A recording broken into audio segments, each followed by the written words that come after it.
And there are a few things that I use in my class as well when people are like, oh, you're doing this, you're making us do this particular posture. We will never be able to do it. Then I always tell them that, you need to start somewhere to get somewhere. So it's not about, if you don't start, you will never get anywhere, right? So it's not about, you not being able to have like big goals. And that's another thing. Something about goal setting. I think personally, having a goal, a big goal, or having the motivation. These two words are so overrated. Having big goals and motivation. Because in the end of the day, you're not looking at, so if you get the goal, then what? Right? Welcome everyone to the Yoga Conversations podcast, where we meet with yogis and meditation practitioners, wellness practitioners, and dissect these myths and make it accessible for everyone. Today we have with us Shreya Sethi. She is a yoga and holistic health teacher as well as a counseling psychologist. Her trainings and certifications include 200-hour, 500-hour TTC courses at Sivananda Yoga Ashram, the Zumba B1 instructor course, Stott Pilates, and Hypnotherapy Level 1. And she has a wide media presence across NDTV, India TV Group, and Booking.com. So, Shreya, welcome. Thank you so much, Harish, for having me here. So, and thanks for the great introduction. No, you really deserve it. Means you have so many skills in multiple domains. Well, we will talk about that and why it's that way and why I did all the trainings for sure. Definitely. So let's start with the journey first. What made you take up yoga? So I think I had no experience in yoga till the time I was doing my master's in counseling psychology. And I remember this time I did my counseling psychology from Christ University in Bangalore. And I remember my second year, I was dreading the course so much because I did not like the practice as much as the theory of psychology. And I think I realized that when I started interning under different people and different counselors. And also I realized that a lot of people are not getting more than just, I understand that counseling works because I am in that profession and it does work. But for me personally, a gap somewhere. And in the sense of like the practice of psychology, where I felt that people need to get a little more self-reliant and what tools they're getting when they go home after their counseling session, as to what do they do on their own as well. Apart from the homeworks that if you're following CBT, cognitive behavioral therapy, there are parts where you do get homework. But at the end of the day, what are you doing for yourself? And that too almost every single day. So I felt that there was a gap between forming some kind of a discipline that would help people a little more holistically. And that's how I stumbled. I literally stumbled in yoga. And I remember my first training in yoga, like my first experience in yoga was my teacher training course in Sivananda. I had no prior experience before that. I was into dance probably in school. But, and I definitely realized the importance of including anything somatic or anything related to the body, which was again a little missing in psychology, in the practice of counseling. And that's why I think I stumbled in yoga, and also probably because of personal reasons, because I was a little restless in nature since I was a kid. And it kind of helped me in that a lot. So that's how I got into yoga. It does get difficult when you're just in theory and to make sense of would this be of any great value or how should I implement it? And I guess those must be some questions that must be hovering over in you at that time, right?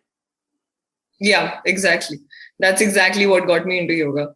And a lot of other things related to the body, because that's something that I wanted to explore. So I also did dance movement therapy right after I did my first teacher training course in yoga. And that's what I realized, that there was something definitely which was missing, was more inclusion of the body, which is more tangible. I think we're going to talk about that. We're going to touch upon this topic again. But yeah, so that's how I got into yoga in the first place. So you were practicing your first TTC course at Sivananda Yoga Ashram, right? Yeah.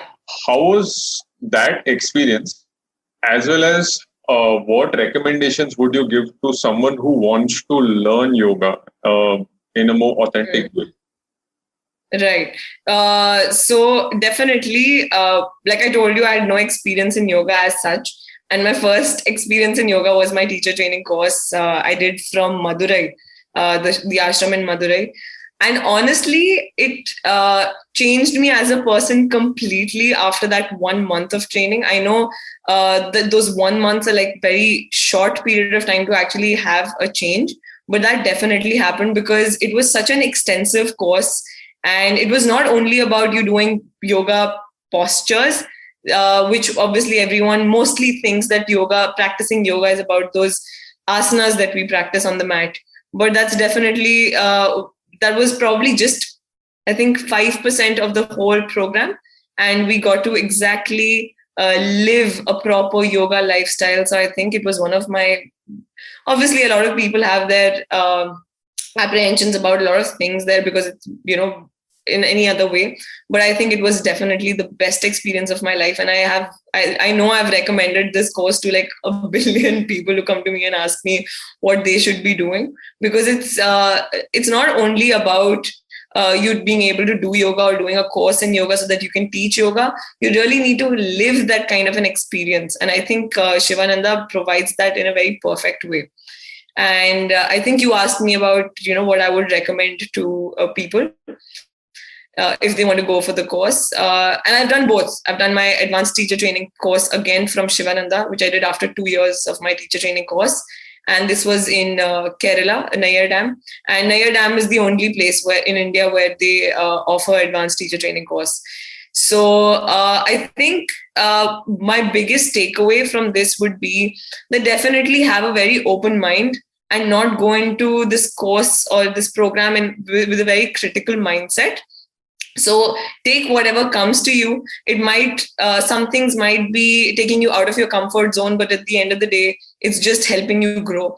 And I remember I used to kind of think that, especially in the philosophy of yoga, of course, you're continuously analyzing for yourself also if it fits in your thought process, all the teachings that they give.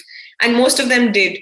But my biggest takeaway was every night before sleeping, I would write down like my own personal journal entry as to my thoughts about what I had learned that particular day. So which helped me a lot. It kind of made me filter out the things that I wanted to take in and not want to take in. But at the same time, I was still very open to the idea of learning whatever I was given. Because you do see a lot of people, they would ask questions like, why should we do this in the first place? And they will give you answers. And that's the best part. So if you keep your mind open, if you keep doing the course as they intended to be, you will figure out that there is a lot going on. And it's not only about the theory that they teach you, it's all about practicing that in the moment. So yeah, so that's definitely my takeaway and for people who want to do this course. Yeah, you mentioned about journaling, and this is a practice which I have been doing personally since the last around a year or two, and I find it very effective. But the practice which you mentioned about whatever you've learned throughout the day, you used to write it in the night, right? And do you really feel that it, whatever you've learned, if you write it down, does it get ingrained in your system, in your mind? Definitely. 100%. And also, it's not about the learning itself in an objective sense, but you're actually introspecting, you're putting your own analysis. So it kind of gets ingrained in a way that, it's more structured, I feel. Because, thoughts can come and go. And, even when you're talking, the essence of it kind of starts getting lost. But when you write it down, it kind of gets stuck in your head. Also, it helps when you're using all the senses, when you're doing something. And I think when you're journaling, you're also putting a visual sense to it. You're also putting your own kinesthetic when you're actually typing. Because I used my app on the phone at night. I did not have like a pen paper. But if you're using a pen paper, you again are using another sense. So it's always good for any kind of learning. If you're including more senses, the learning gets more ingrained and it gets more structured. So I think journaling in that sense really helps. Yes, it definitely helps. I have to practice and promoted this, and it is a life change. Definitely. So I practice, make people practice journaling even in my counseling sessions. In my counseling sessions, I mix techniques from yoga, but journaling is something that really helps also, because if you notice, whenever you write for yourself, you will definitely see that, especially if you're going through something, or probably a low time, right? And you start writing about that, you will automatically see the perspective shift from you starting to vent as one person. But then later, you will start realizing while you're writing that you become that advice giver. And you're actually starting to change the perspective from being the person who's going through something to a person who's wanting to learn. And that switch happens so fast, and that role switch while journaling makes a lot of sense, because by the end of your journaling you'll be like, okay, I'm feeling very, very light, and also I think I know what to do. So, and that revelation kind of happens mostly when you're writing things down. So I definitely practice journaling myself as well. Yeah, I guess what you're trying to say is that your rational self looks after your emotional self when you do this practice, right? Right. Because after the emotions are done, after the venting is done, there is a part of which, so if you talk about the psychology sense of it, like I will just get into like a small technical detail. So we have three people in us. So this is like a Freudian concept. One is the id, like that's the child in us. Then you have the ego, which is an adult. And then you have the super ego, which is like the parent in us. So we always have these three forces which are constantly engaging or kind of in conflict with each other as well. So when you're journaling, a lot of times what happens is that the child in us starts getting out, especially if it's too emotional in nature. And later you will start seeing the rational side, like you said, right? The rational side, which is the parent or the adult in us, which starts giving us the advice as to what we should be doing. So so that starts. So there's a consciousness and the subconsciousness which starts interacting with each other when we're writing. Yes, definitely. We will touch more into psychology as you go on. Now, taking a few steps back, you had mentioned about your Sivananda experience that you lived the yogic lifestyle. Now, for someone to just understand that, can you break it down? Like, how did your one day entirely go? Oh, wow. So that was like, those were brilliant days. I remember I was the only one. So we had like a dorm and we were around 200 people at that time. We started our day at around 5:30, got ready, go for satsang, which was followed by a little bit of meditation. And then we had to change again. So there was a lot of changing that happened. So from the uniform, then we shifted. We had like 5 to 10 minutes to quickly change into our practice clothes. We were on the mat for almost 2 hours. Then right after that, we had our lunch, which was at 10 a.m. So 10 a.m. was lunch. That's the first meal of the day that you have. Then we used to come back. Then we used to go for karma yoga, which was almost 2 hours. That would be any duty that you got, probably cleaning or cooking, help in cooking or whatever, or help in the admin also. Then we had, so this got over by around 12:30. We had like a small break for like half an hour. That's about it, in which we had to go back and change again, go to our dorms. Then we had the Gyan Yoga part. So we did learn Bhagavad Gita. We learned few scriptures from Vedanta. Then we also learned anatomy, which is really important to understand how the body functions. And another asana practice after that, then satsang, then dinner, and then satsang again. So this was the entire day. So the day used to get over by around 9:30, and then we had homework every day. So yeah, so we were back in the dorms by around 10:30 was lights off. So I guess early lunch as well as an early dinner system, if I'm not wrong. Yeah, early lunch was 10 a.m. and early dinner was 6 p.m. Yeah. Yeah. I haven't done a TTC course, but I've done a short retreat and I've got a small gist of what you have experienced. But yeah, it's it's like a different time clock happening in that lifestyle compared to generally what you're doing in the cities. Yeah. And it's a lot of fun also because like we will talk about the discipline part of the whole process a little later, I think. But definitely my biggest takeaway from there was, because I was a very restless person before yoga probably, I had no idea that I would be able to gain this skill of being able to take a nap for exact 7 to 10 minutes. So within like as soon as I hit the bed, because that half an hour or like 15 minutes gap that we had, I was one of those people who was just lying down in the bed and be like, I'm just putting my alarm for 5 minutes, and trust me, those 5 minutes felt like an hour. So, and I had no idea that I could actually be that kind of a person who would understand how to take a nap. Like as soon as I hit the bed, I'm off. So because and that's something that when I came back, I realized that if I had any trouble sleeping, because usually there is a gap between like lying down in bed and then falling off to sleep, that time kind of totally diminished. So that was good. Yeah, afternoon naps could be very effective too. Yeah, definitely. So you were talking about your Hatha yoga practice.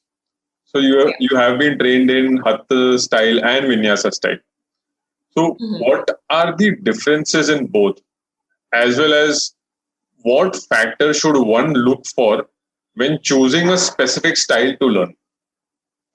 Right.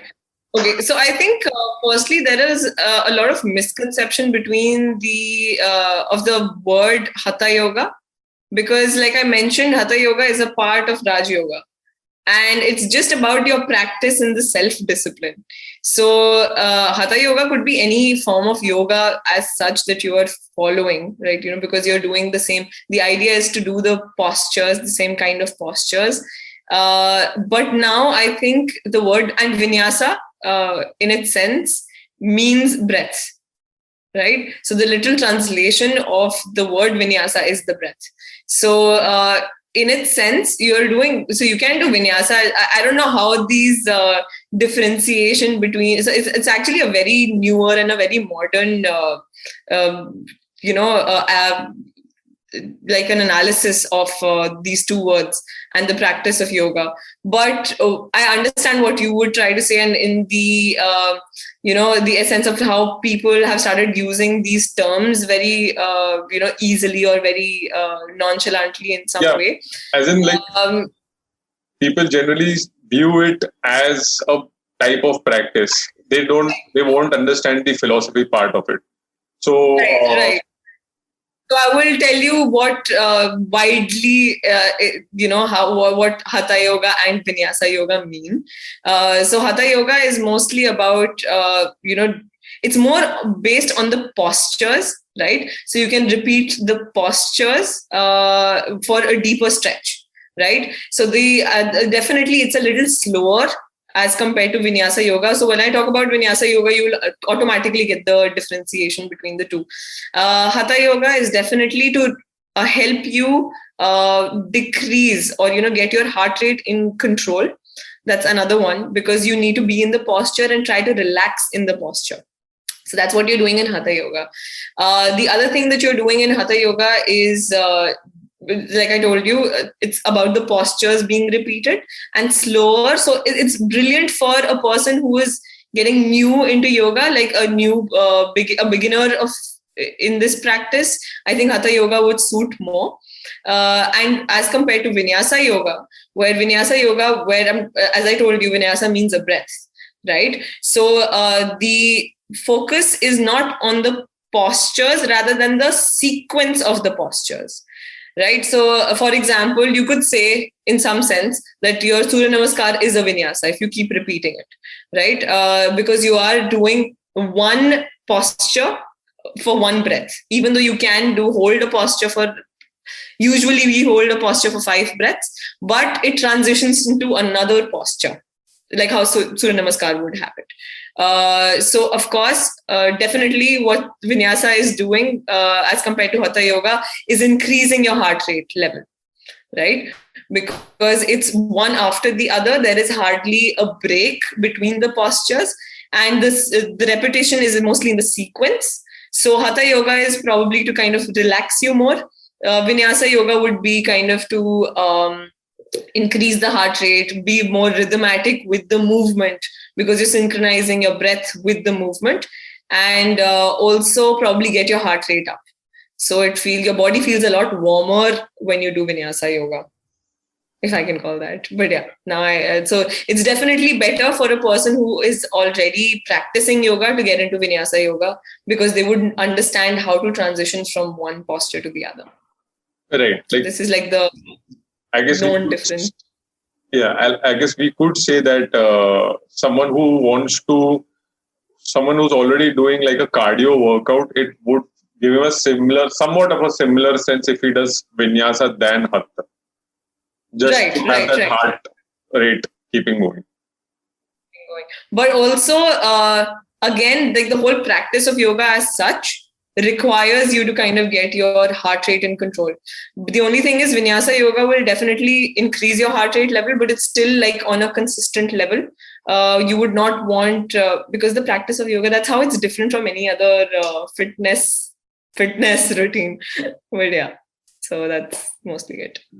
So now moving on to your psychology side, you have a master's in psychology. Do you feel it benefited yoga, or do you feel it benefited the other way around?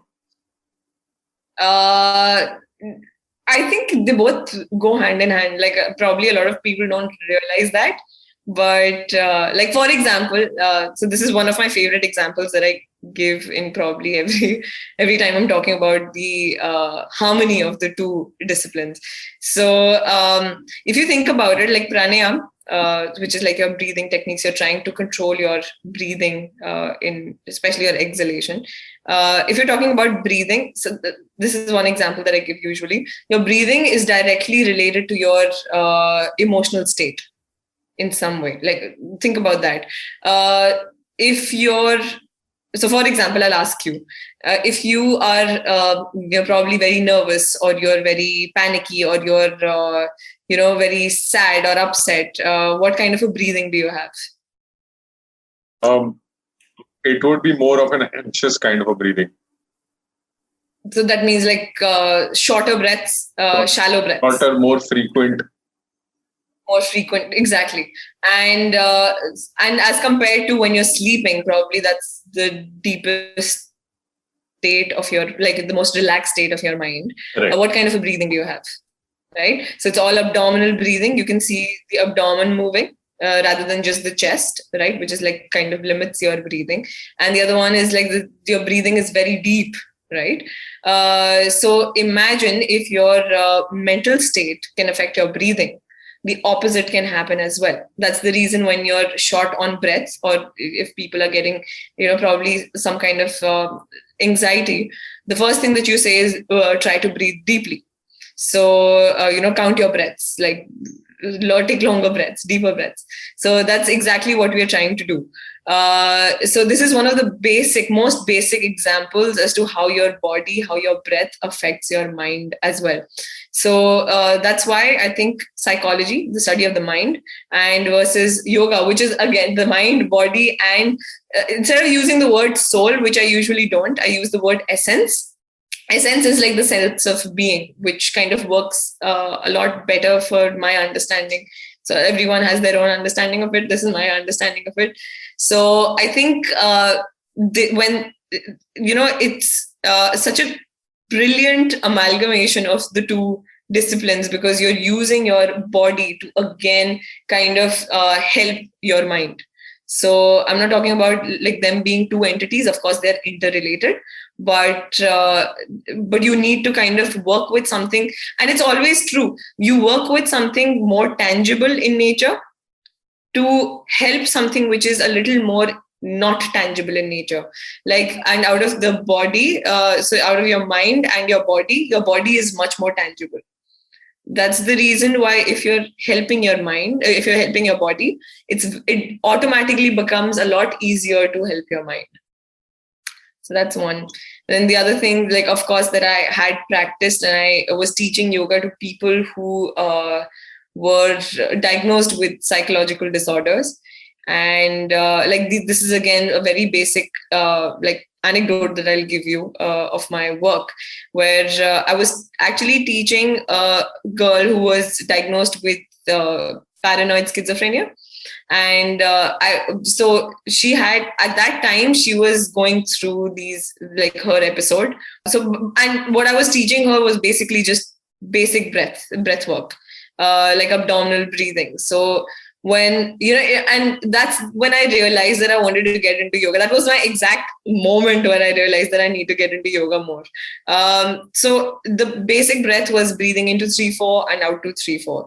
For her, even trying to focus on that was so difficult, because automatically what she's trying to do is finally kind of subduing her own, the mind that is being, kind of going in the flow, and she doesn't have any control of it, versus her trying to take control of it through her breath only.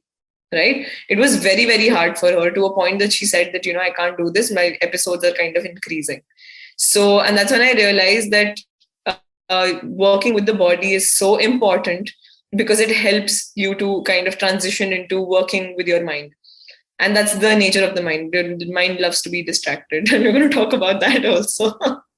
Again, if you don't mind, would you like to share any specific episode experience? And why am I asking this is because it is very difficult for someone who is, let's say, going through a condition which is at level 10. And when you tell them, okay, sit down, take deep breaths, it was very difficult for them to take even that action. So can you narrate any one experience, and how did you help that your student or patient? So I think I can talk about another aspect that I've worked a lot in, which is for people who were going through a rehabilitation phase. And so I was working with rehabs across a few places. And I was teaching yoga to people who had problem with substance before. So definitely, obviously, they were already in that detox period, because they're not with the substance at the moment. But it's very difficult for them to start breathing, like you said, just give them the instructions. So that's not what we do. So we work more, again, with something which is more tangible in nature. So I would work with the body more. I would give them more asanas to do. If I need them to start breathing, I would make sure that I am instructing each breath. So I would not give them like, okay, take 10 breaths, right? So I would be there. Or if them do meditation, for example, close their eyes and just, be there and think about thoughts. No. So that needs to be like very tightly gripped. So what would work for them would be guided meditations, where I will be speaking the whole time. I will be telling them what to do, what they, so all those things are very, very important, to not just let them, and then slowly, of course, you grade it out. Once you start seeing that the person is getting more receptive and they understand a lot more, they can handle their own thoughts, and they can work without a lot of instructions, then my instruction will start coming down. So so most of the rehabilitation centers, I've worked a lot with starting with the postures. So they, again, and the best part would be, again, so you challenge them with balancing postures. So balancing postures in the beginning would be very, very hard for them, but you start grading them out, and you will understand that with the balancing posture, because of course the mind, your brain, the brain has been been in another state for such a long time, right? And it has been affected in a way that balancing would be really bad. But once they start getting it, they start feeling that confidence in their body again. So that's something that I've always seen, like this major transition that I've always seen with people. I was just saying that this is like my aim in life, right? So just to help people, help them live a much healthier lifestyle. And when I'm talking about a healthier lifestyle, I'm not talking only about like fitness level of food. I'm definitely talking about mental health first, and then the rest kind of follows. So, yeah. I had read, I'm not sure where I've heard or read this, but I had read the meaning of health, and it stated that to be able to do whatever you want to do at that very moment. And if there is something which is stopping you from doing that, then you are in a disease mode. As long as it's not like impairing yourself or other people, then it's perfectly fine. Yeah, that's true. That comes with that caveat. So now moving on to the terms which have been very, and this is something which I have observed. I would like your thoughts. Right. I have heard these terms very loosely being called out. That is, people telling me that I'm feeling anxious or I am depressed. And that seems so common that I guess everyone is facing this problem. Do you feel that it is being overhyped with these terms, or do you actually see that there is a problem like this? So definitely both the terms, not anxiety as much, but because anxiety then gets into like anxiety disorders if you're talking about the clinical sense of it. But depression, yes, very loosely used. And honestly, when I was doing my own training of psychology and then worked as a psychology teacher also for a while, definitely we dreaded as mental health professionals when we would hear people just nonchalantly using these words. And like I have such an OCD, and you're like, you don't even probably know what OCD means.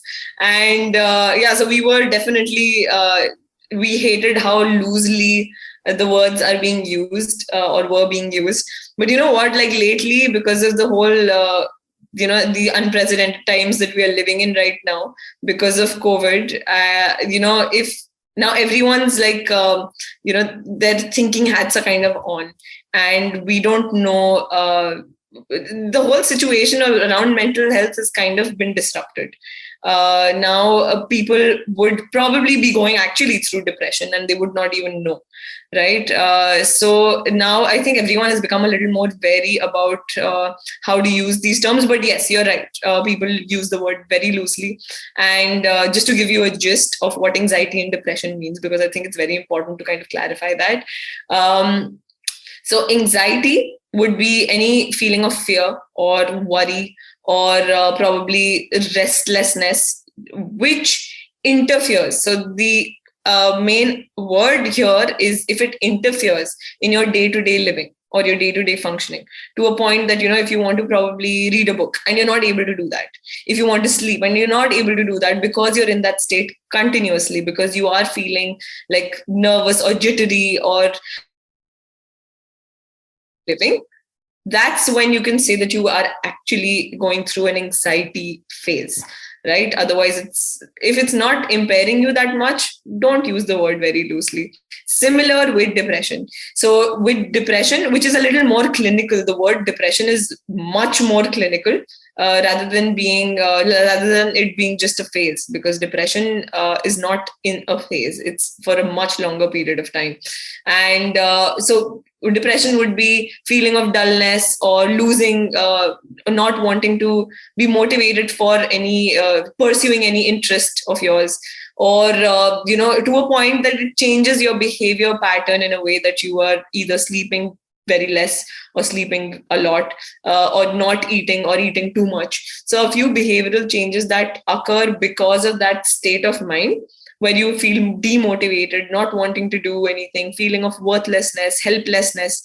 If that persists again for a longer period of time, where it hampers your day-to-day living over a period of time, then you can probably, and definitely get diagnosed by a psychiatrist, right? If that psychiatrist understands all these, there are proper symptoms, like how you have any physical disease, and there are symptoms. If you have got like sore throat, like how we have COVID right now. So if you've got these symptoms, you have COVID.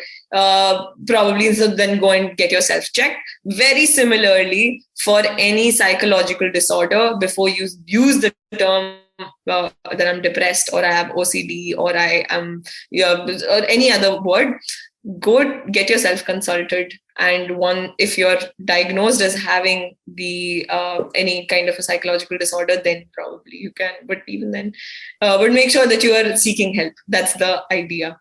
If you think that you're going through anything, please check with any mental health professional, whether it being a psychologist or a psychiatrist. So if you, in any case, if the psychologist feels that you have these symptoms which are more clinical in nature, they will automatically refer you to a psychiatrist. Then the psychiatrist will probably give you medication. Yeah. Yeah, this definitely goes as a disclaimer from the podcast itself that people would generally feel that, okay, if I'm eating too much or if I'm eating less, I could be depressed. No, that is not the case. Do visit a professional who would diagnose you based on your symptoms.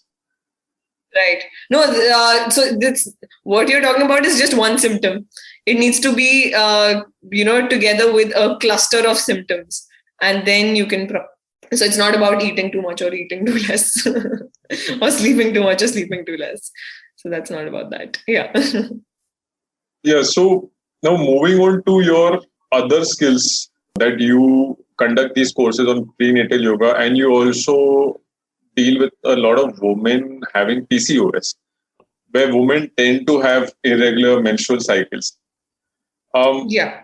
I have too heard of similar cases, and especially of women in their early 20s nowadays. Right. Have you faced this scenario with your students or patients? And if yes, what do you think are the causes? Okay, so in a very clinical sense, reasons for PCOS is not very, it could be anything, because it could be almost, so there is no particular factor that has been pinpointed as to this could be the reason for women having PCOS.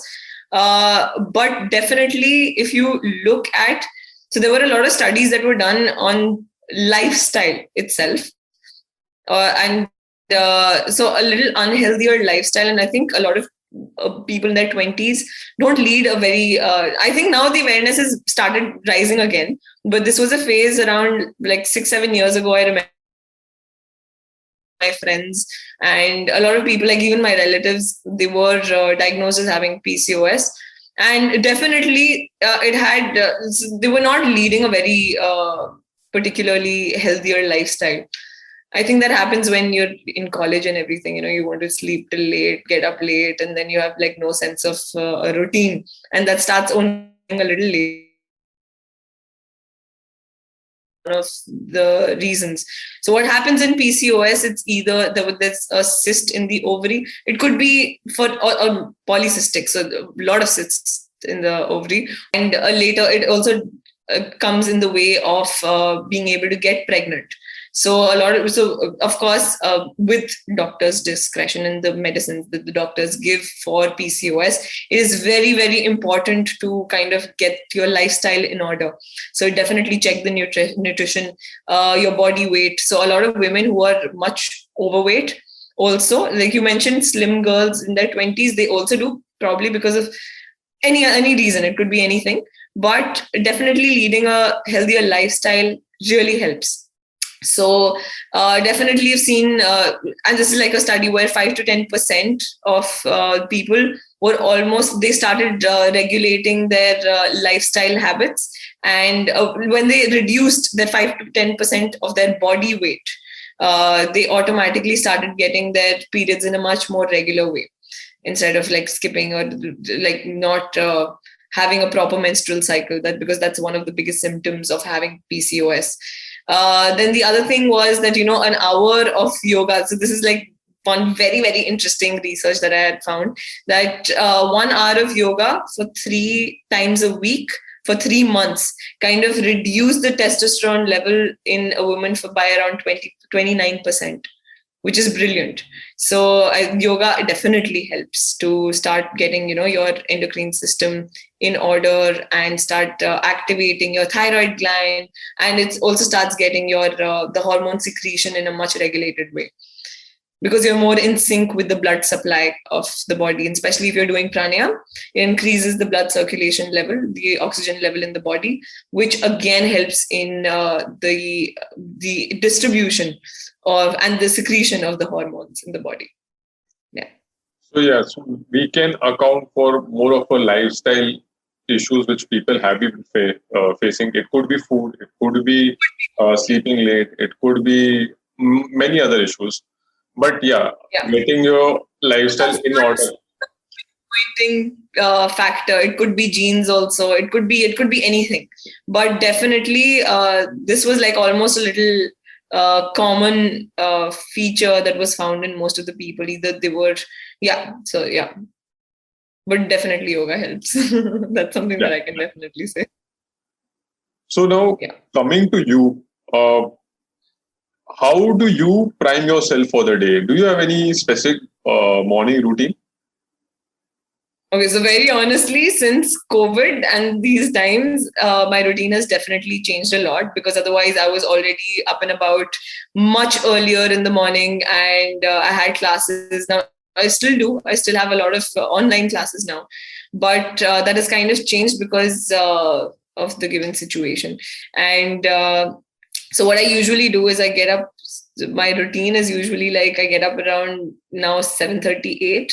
So that's usually a little later for me. I used to get up like much earlier. And the first thing I need to do is have my coffee. And after that, I do my pranayam first. As soon as I get up, I do my pranayam. I stay in bed for a little while. I do my meditation, freshen up a little bit, go and have my coffee. And right after that, I start with my classes. So my classes go on till around 1:30. And then, that's how I prime myself for the day. So my coffee, my pranayam, and my meditation is extremely important in the morning. Yeah, I guess there are some practices for everyone which they would like to do in their day, or else they don't feel that the day has started. Yeah, 100%. So, and also, I think, it starts becoming a proper routine. And you start getting, everything becomes very automated. So your body automatically knows, okay, this is the time for something else now. And the next step and the next step. So every morning, I think my every morning is exactly the same. My night is exactly the same. Before I sleep and after I wake up. Yeah. So now moving on to food. Do you have any food choices which you strictly avoid? Oh, yeah, I try. Few things I strictly avoid because I try to avoid them. Few things I strictly avoid because I just don't feel like eating. So, for example, by the way, this is again in complete discretion that please eat whatever you want to. It's your life, but try listening to your body and see how each food affects you mentally and physically. It will definitely, and your energy levels, 100%. If it doesn't suit you, stay away from them, but be more aware about these things. Like, for example, for me, red meat is something that I don't eat because I think I feel too guilty, or I don't feel like, I think that affects my mind more than my body. I haven't explored it as much to understand how it affects my body. Then definitely. So another thing that I used to love before, but I can't have anymore is gluten. Any form of gluten, because I think I feel too heavy. So I listen to my body there. And what I strictly avoid is, I try, the things that I try avoiding, but I can't. Definitely sugar is one of them. Something that I was almost addicted to till a few years ago. But now I understand that it kind of gets my energy down again. And I don't feel nice the next day. So it feels like... it doesn't feel right, but I'm trying to stay away from it. So I substitute sugar with a lot of other things. So it's kind of going well. So these are a few things. So sugar, gluten, and red meat. So these are the three things that I completely avoid. speaking about gluten, I too had come across a lot of topics on this. I read a few books on this, and then I decided, okay, let's give it a try. I would reduce one chapati from my meal. Okay, and Okay. let's give it a shot. Now, how does it feel? In the first week, I felt I'm feeling hungry, but I'm compromising it. But I said, no, no problem. Let's try, because again, it's just the first week. After a month or so, I felt that I'm more alert. And this is specifically while I'm working after lunch. So generally after lunch, people used to go more dull and they're slow in their work. Whereas I felt I'm more alert, and the speed at which I'm accomplishing something in the morning is same even in the afternoon. And that Right. gave me a good high that, okay, I'm seeing this one major benefit. There's no brain fog kind of a situation. Whereas again, if Right. I go back to that 3 chapati routine, which I used to have before, I again have that, okay, I'm a bit dull. I'm doing something, but it's going to take hours. Yeah, That is, yeah. So that I also realized. I think after gluten, and I realized this in Shivananda, by the way, because you're in the south, they will only have rice, only have rice, and that was a huge problem with me because I was a very huge roti lover. And getting into this place where you have just rice every meal, like rice and dal, rice and sambar, rice and whatever, just rice, and that too, like sometimes, and they will do Kerala rice, and then they will be doing normal rice, but it's always rice. So I remember one day they had this because a lot of people were from the north also, and they wanted to have gluten, like they wanted to have something made of wheat. And I remember that day they had, like, randomly one of the days in the third week of the program, they had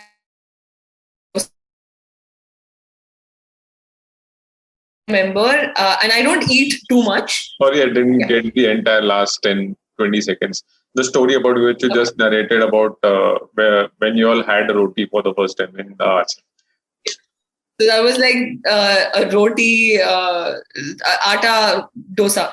So I don't know how they made dosa, not dosa. Okay, that's another thing that I realized. I remember, and I'm not a very big eater, but I remember I had like 14 of those. So, and that's how I realized that I had almost like I was craving wheat a lot. And when I came back, I tried to explore that. And I think this change has been very, very recent, probably in the last year only, where I decided to, give up rotis and start having oats instead. So anything, so we make like an oats kind of a pancake, which does not have sugar. It's basically just oats atta and egg white. Mix it up and make like a nice pancake of it. And I have it with honey, a little bit of honey. And honestly, the same thing happened with me. I started noticing that I stopped becoming very lethargic after my meals. Yeah. So, which also made me realize that I probably, with gluten, I feel very heavy in my stomach. And I feel bloated after. So, which kind of started getting a little better after I left. And also, I think I heard this somewhere. So I had, like, on my arm, the back of my arm, there were like these small spots. And that has been there from probably my teenage years. Right. And my mom randomly told me it's probably it's because you're you're probably allergic to gluten. So very honestly, I don't know if I'm allergic to gluten or not, but definitely I stopped eating gluten and that kind of went away after years. So after like around 18, 19 years. Yeah. So maybe. Yeah, again, there are a lot of assumptions, but yeah, some things we are very much clear that, okay, this is something which I realize that has impacted me and I should stay away from it, or at least have less of. Yeah. No, same here. 100%. And another thing I avoid, by the way, I just realized, is having coffee in the evening. So I have just 1 cup of coffee in the morning because, again, I think with time, I was not as sensitive to caffeine. But with time, or probably, I don't know how, like I started getting more sensitive to caffeine. So if I'm having coffee after 6 p.m., then I'm up till like probably 4 a.m., which is really bad. And I'm that sensitive to. I had read a study on this, on coffee's effects. So that study mentioned that whenever you have a cup of coffee, the 100% effect gets divided into 250% effects. So the first 50% impacts you on your in your first 6 hours after having that coffee. So let's say if I have the coffee at 4 p.m., it impacts me till 10 p.m. But the remaining 50% impacts you for the next 24 hours. Oh God! So, no wonder.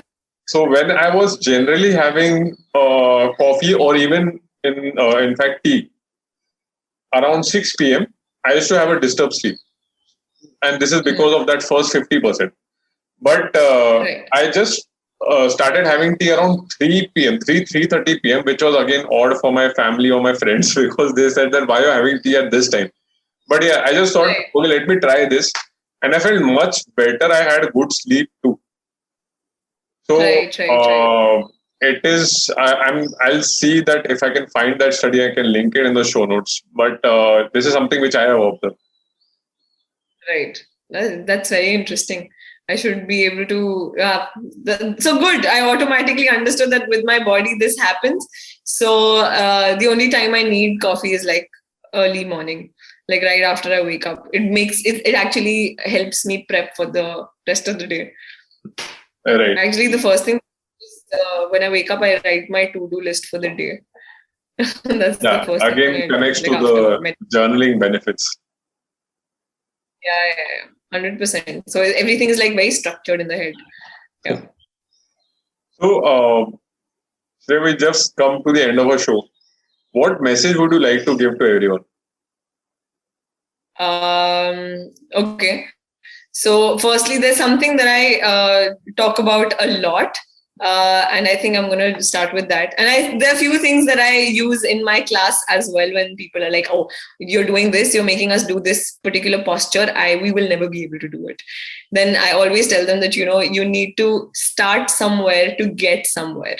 So it's not about, if you don't start, you will never get anywhere, right?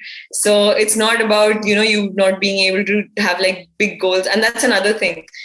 Something about goal setting. I think personally, having a goal, a big goal, or having the motivation, these two words are so overrated. Having big goals and motivation, because in the end of the day, you're not looking at, so if you get the goal, then what, right? So what next? The idea is actually in looking at the smaller things, the smaller habits that you form every single day, and you being able to show up, for example, on the mat every single day. Even if you don't want to do it, it's not mood dependent. Things are never mood dependent. So even if you don't feel like practicing, give yourself 5 minutes, 10 minutes, that's about it, but do it every day.